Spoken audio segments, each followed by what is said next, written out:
All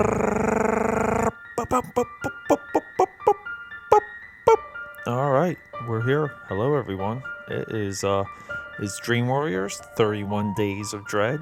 Going to talk about a movie right now. Right now, you can watch it on Netflix. It's called Clown. I've seen it about 4 times. And let's hit that music.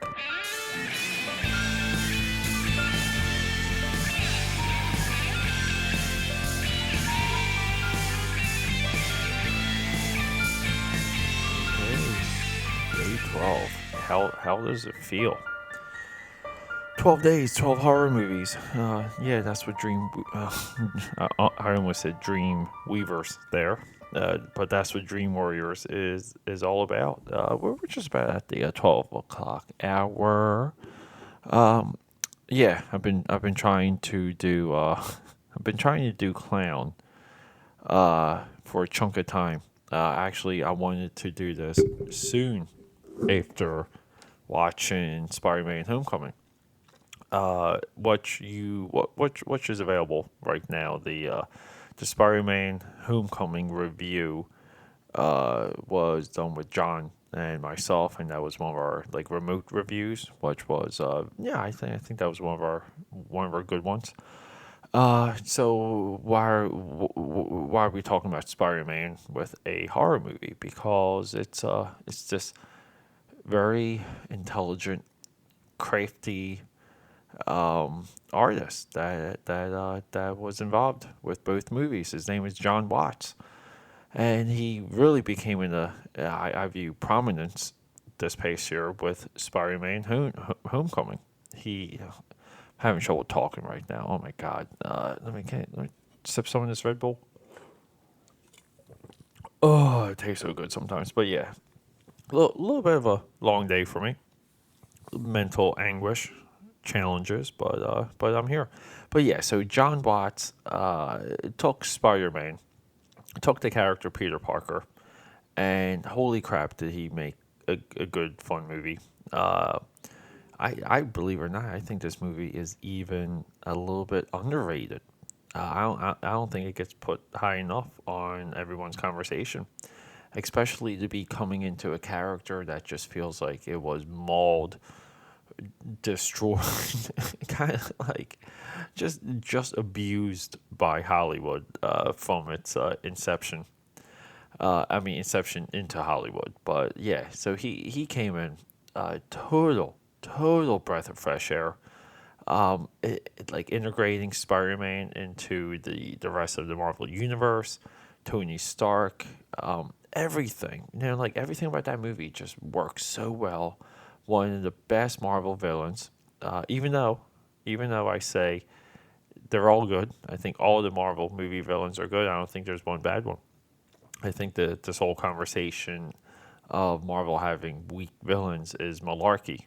I'm not sure what movie you guys are watching, but yeah. So when we were gearing up to see Spider-Man, I was like, who is it? Like, who the heck is directing this movie? So I looked it up, and the one movie that stood out because he's kind of did two movies leading into this, into Spider-Man, was Cop Car with Kevin Bacon. That kind of made the rounds.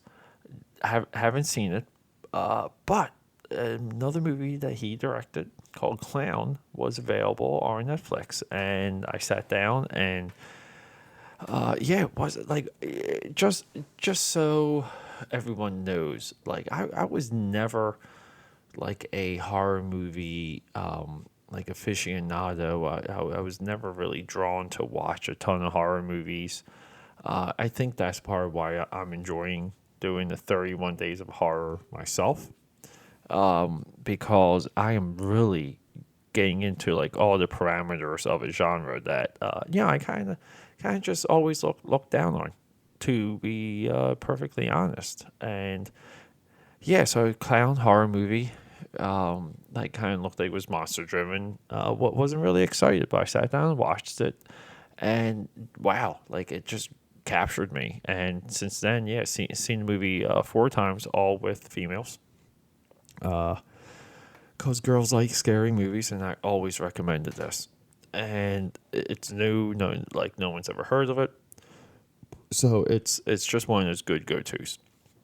And one of the reasons why I kept pushing Clown, was because I wanted to watch it again. I wanted to uh, get the beats down, get the nuances in order, understand what was done within the limitations, and to kind of see through the movie a little bit, and kind of see, visualize what the writing was like. And yeah, again, we're dealing with conventions here. Nothing crazy, nothing invented at all. Nothing invented for Clown. But again, John Watts does what, the conclusion we drew with Pumpkinhead, which was, if you use conventions, use it to be a linchpin. And Pumpkinhead was a great example of that. Some movies create conventions, like Night of the Living Dead, Shivers, which we just spoke about. And some movies lean on conventions. Conventions, it becomes a crutch, which is our first movie, The Bunny Man Massacres, which was a sequel, by the way. I had no idea. The third one's coming out soon. Yeah, God, look, I try and research these movies. I try and get a little bit of insight into these movies before I sit down and do what I'm doing with you guys right here. But you cannot hit everything. You just can't. And have I tried to get regular help? Yeah. Have I tried to bring people up to come on board Dream Warriors and be a warrior with me and go through the trenches and the fighting and the wars, and the no sleep and the problems? Have some people help, definitely.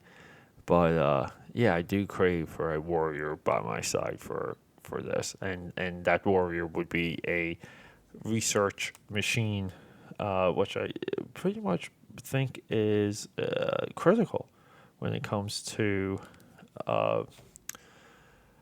going into efforts like this. Yeah, so Clown does so many things correct.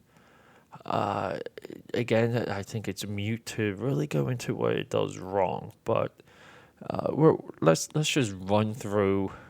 Let's just run through the story, and I hate doing this, but I gotta keep doing these summaries to just to get better, and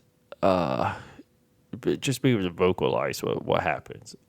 So this is, from my view, a super dad movie. It's a super father movie. It's like a Mr. Mom, old Michael Keaton comedy reference there. That just goes horribly wrong. And the father's a realtor. I kind of forget what the mother does, but it's a nuclear, suburban family. We're at a birthday. The kid is having a birthday party. I think the clown doesn't show up. Father is perfect father. Father is super father, and he kind of can't remember something in this house he has up for sale. Goes into a trunk in this house, and voila, a clown costume. So he puts it on, becomes a clown, and entertains the kids, and turns on the wife. The wife's into it because he's like super dad, and that's it. Like we're set in motion. The clown suit does not come off. It doesn't come off. What's the hook? So we reach our Van Helsing character, which is part research expert, former combatant of the entity that is inside of the clown suit. And we learn that the clown suit in this critical scene of exposition is a demon skin with demon hair as the wig and all this stuff. So he's not getting the stuff off at all. Really good lead in into the scene because we go through Super Dad he cuts himself with a razor blade. A scene that I still cannot watch. I just close my eyes because I can't deal with that. And he can't cut it off. He can't pull it off.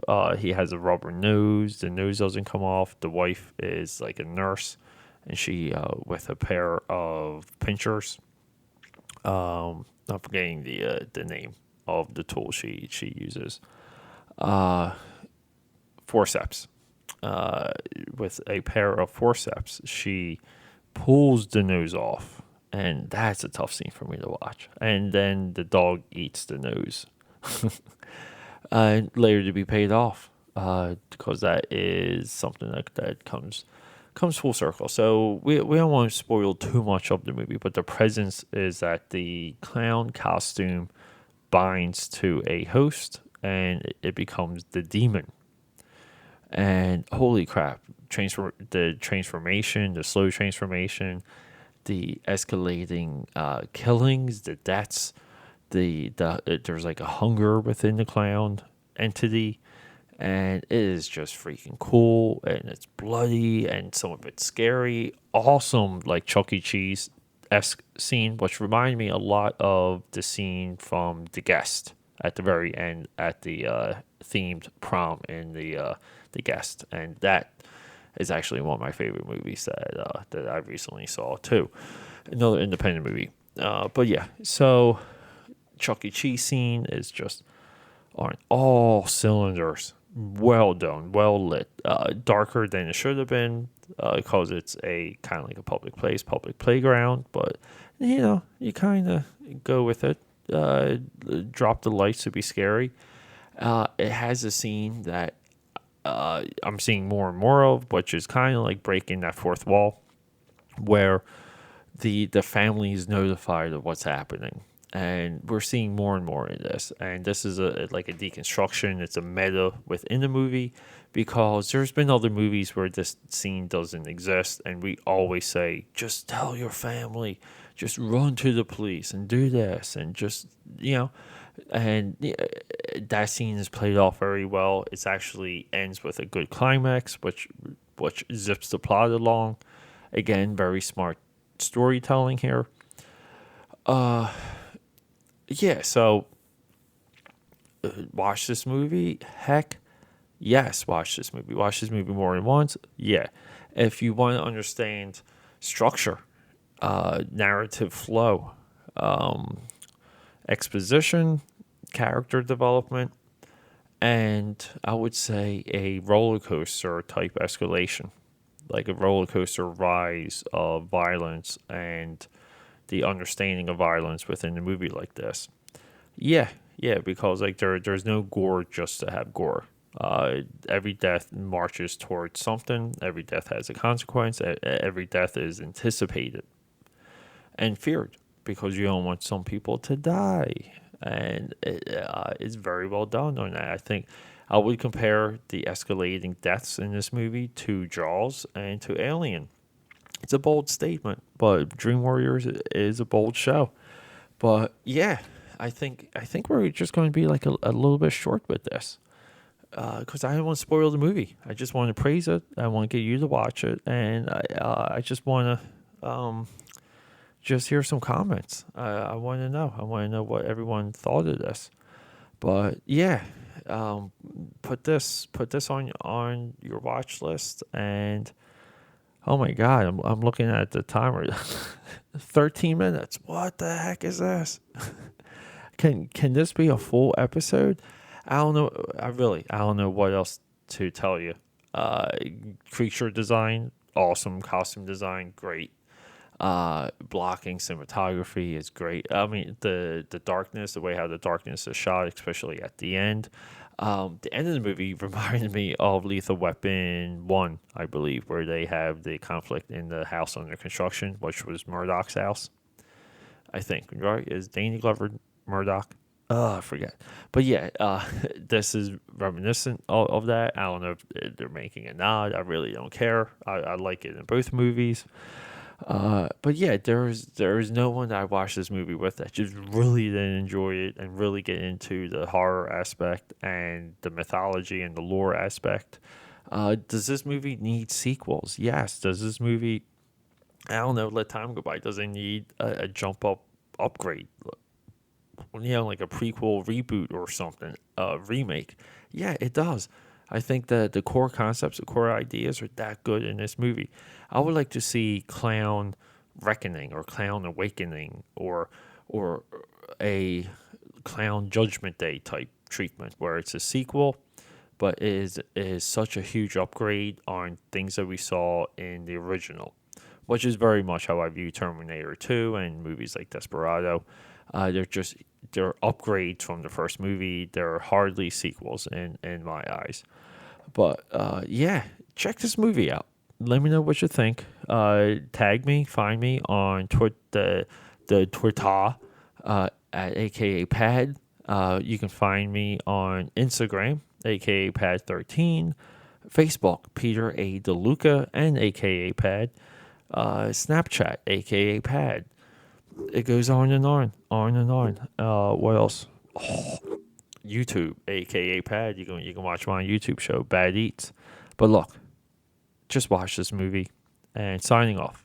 You have a good. We're gonna hit Lucky 13 next. Get ready for Dream Warriors, 31 Days of Dread, Lucky 13. Oh, I'm pumped because it's a special one.